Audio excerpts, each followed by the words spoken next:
Hello friends, ओम श्री गणेशाय नमः। ओम नमः शिवाय। आप सभी का स्वागत है आपके अपने यूट्यूब चैनल पर। फ्रेंड्स, आज हम आपको इस वीडियो में बताने जा रहे हैं साल 2022 की चैत्र मास की मासिक शिवरात्रि का शुभ मुहूर्त, निशिता काल, पूजन का समय, पूजा विधि, व्रत कथा, महत्व और उपायों के बारे में। फ्रेंड्स, वीडियो शुरू करने से पहले आपसे रिक्वेस्ट है, अगर आप हमारे चैनल पर नए हैं और आपने अभी तक चैनल को सब्सक्राइब नहीं किया है तो प्लीज़ सब्सक्राइब कीजिएगा चैनल को, साथ ही प्रेस कीजिएगा बेल आइकन को, जिससे नए वीडियो से रिलेटेड नोटिफिकेशन आपको तुरंत प्राप्त हो सके। और वीडियो पसंद आने पर वीडियो को लाइक और शेयर जरूर कीजिएगा, ताकि सभी भक्तों को इस वीडियो का लाभ प्राप्त हो सके। और कमेंट बॉक्स में ओम नमः शिवाय जरूर लिखिएगा। पौराणिक मान्यताओं के अनुसार हर मास के कृष्ण पक्ष की चतुर्दशी तिथि को मासिक शिवरात्रि का व्रत रखा जाता है। इस बार चैत्र मास की मासिक शिवरात्रि 30 मार्च 2022 बुधवार के दिन है। मासिक शिवरात्रि का पर्व भगवान शिव जी को समर्पित है। इस दिन भगवान शिव जी की विधि पूर्वक पूजा करने से सभी मनोकामनाएं पूर्ण होती है। मान्यता है कि मासिक शिवरात्रि पर पूजा करने से शिव जी बहुत जल्दी प्रसन्न होते हैं, अपने भक्तों की बाधा, संकट और परेशानियों को दूर करते हैं। इस दिन माता पार्वती जी की पूजा का भी विशेष महत्व होता है। इस दिन व्रत रखने का भी विधान है। शिव भक्त मासिक शिवरात्रि व्रत शुरू करना चाहते हैं तो उन्हें इसकी शुरुआत महाशिवरात्रि के दिन से करनी चाहिए और साल भर की मासिक शिवरात्रियों पर उपवास और पूजन कर सकते हैं। मान्यता है कि शिव जी की कृपा से मासिक शिवरात्रि का व्रत रखने वाले के असंभव और कठिन से कठिन काम पूरे हो जाते हैं। मान्यता है कि शिवरात्रि की रात श्रद्धालु को जागरण करना चाहिए और आधी रात के वक्त शिव जी की पूजा करनी चाहिए। अविवाहित युवतियां विवाह के लिए मासिक शिवरात्रि का व्रत रखती हैं, जबकि विवाहित शादीशुदा जीवन में शांति बनाए रखने के लिए व्रत रखती हैं। फ्रेंड्स, अब आइए जानते हैं मासिक शिवरात्रि के शुभ मुहूर्त के बारे में। हिंदू पंचांग के अनुसार इस बार मासिक शिवरात्रि 30 मार्च 2022 बुधवार के दिन है। चैत्र कृष्ण चतुर्दशी तिथि प्रारंभ होगी 30 मार्च 2022 को दोपहर 1:19 पर और चैत्र कृष्ण चतुर्दशी तिथि का समापन होगा 31 मार्च 2022 को दोपहर 12:22 पर। और निशिता काल पूजन का समय रहेगा रात्रि 12:02 से रात्रि 12:48 तक। कुल अवधि 46 मिनट है। फ्रेंड्स, अब आइए जानते हैं मासिक शिवरात्रि की पूजन विधि के बारे में। कृष्ण पक्ष की चतुर्दशी तिथि को प्रातः काल जल्दी उठकर स्नान आदि करने के पश्चात स्वच्छ वस्त्र धारण करें। अपने घर के मंदिर की साफ सफाई करके गंगा जल छिड़के। इसके बाद भगवान शिव जी के समक्ष धूप दीप प्रज्वलित करें। यदि आपके घर में शिवलिंग है तो शिवलिंग का अभिषेक करें। इसके बाद शिव जी की प्रिय चीजें श्वेत पुष्प, फल, बेल पत्र, धतूरा, बांग आदि चीजें अर्पित करें। इस दिन किसी शिव मंदिर में जाकर भगवान शिव सहित पूरे शिव परिवार का पूजन करें और शिव जी का रुद्राभिषेक करें। पूजा पूर्ण होने के बाद शिव जी की आरती करें। शिव जी को प्रसन्न करने के लिए शिव मंत्रों का जाप करें और शिव चालीसा का पाठ करें।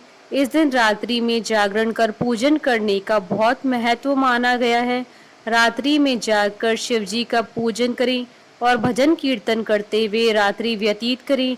अगले दिन प्रातः उठकर स्नान आदि करने के पश्चात पूजन करें और अपने व्रत का पारण करें। फ्रेंड्स, अब आइए जानते हैं मासिक शिवरात्रि व्रत के नियमों के बारे में। मासिक शिवरात्रि पर नियमों का पालन करना बहुत ही आवश्यक होता है। इस दिन अपनी इंद्रियों पर नियंत्रण रखें और ब्रह्मचर्य का पालन करें। इस दिन क्रोध न करें, केवल शांत मन से पूजन करें और किसी के लिए अपशब्द न कहें। इस दिन भूलकर भी किसी तामसिक चीज या फिर मांस मदिरा का सेवन न करें। भगवान शिव पशुपति नाथ कहलाते हैं। इस दिन भूलकर भी किसी पशु पक्षी और बेजुबान जानवर को न सताएं। फ्रेंड्स, अब आइए जानते हैं मासिक शिवरात्रि के दिन किए जाने वाले उपायों के बारे में। बिजनेस में सफलता के लिए मासिक शिवरात्रि के दिन शिव चालीसा का पाठ करना चाहिए। शिव चालीसा का पाठ करने के लिए भगवान शिव जी के आगे देसी घी का दीपक जलाएं और वहीं भगवान की तस्वीर के आगे बैठकर शिव चालीसा का पाठ करें। जीवन में तरक्की के लिए मासिक शिवरात्रि के दिन गाय के बछड़े को या बैल को अपने हाथों से हरा चारा खिलाएं। इस दिन शिवलिंग का अभिषेक करने से जीवन की सभी समस्याओं का अंत होता है और साथ ही भगवान शिव जी का आशीर्वाद प्राप्त होता है। यदि आप शनि दोष से पीड़ित हैं या फिर आपको शनि की ढैया या साढ़े साती के बुरे फल प्राप्त हो रहे हैं तो इस दिन भगवान शिव जी को काले तिल मिलाकर जल अर्पित करना चाहिए। साथ ही ओम नमः शिवाय मंत्र का जाप करना चाहिए। संतान संबंधी कोई भी परेशानी हो तो आप मासिक शिवरात्रि के दिन आटे से 11 शिवलिंग बनाएं और 11 बार इनका जल से अभिषेक करें। यह उपाय करने से आपकी सभी संतान संबंधी परेशानियां समाप्त हो जाएंगी।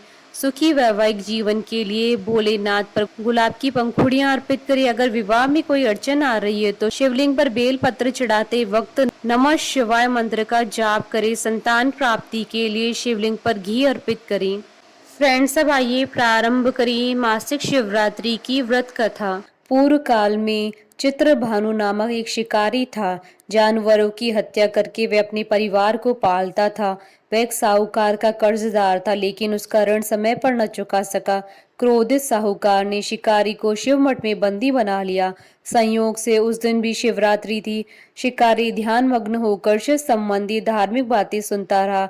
चतुर्दशी को उसने शिवरात्रि व्रत की कथा भी सुनी। शाम होते ही साहूकार ने उसे अपने पास बुलाया और ऋण चुकाने के विषय में बात की। शिकारी अगले दिन सारा ऋण लौटा देने का वचन देकर बंधन से छूट गया। अपनी दिनचर्या की भांति वह जंगल में शिकार के लिए निकला, लेकिन दिन भर बंदी गृह में रहने के कारण भूख प्यास से व्याकुल था। शिकार खोजता हुआ वह बहुत दूर निकल गया था। जब अंधकार हो गया तो उसने विचार किया कि रात जंगल में ही बितानी पड़ेगी। वह वन में एक तालाब के किनारे एक बेल के पेड़ पर चढ़कर रात बीतने का इंतजार करने लगा। बिलपत्र के नीचे शिवलिंग था जो बिलपत्रों से ढका हुआ था। शिकारी को यह पता न चला। पड़ाव बनाते समय उसने जो टहनियां तोड़ी थी वह संयोग से शिवलिंग पर गिरती चली गई। इस प्रकार दिन भर भूखे प्यासे शिकारी का व्रत भी हो गया और शिवलिंग पर बेलपत्र भी चढ़ गए। एक पहर रात्रि बीत जाने पर एक गर्भिणी हिरणी तालाब पर पानी पीने पहुंची। शिकारी ने धनुष तीर चढ़ाकर ज्यों ही प्रत्यंचा खींची। हिरणी बोली, मैं गर्भिणी हूँ, शीघ्र ही प्रसव करूंगी। तुम एक साथ दो जीवों की हत्या करोगे जो ठीक नहीं है। मैं बच्चे को जन्म देकर शीघ्र तुम्हारे समक्ष प्रस्तुत हो जाऊंगी, तब मार लेना।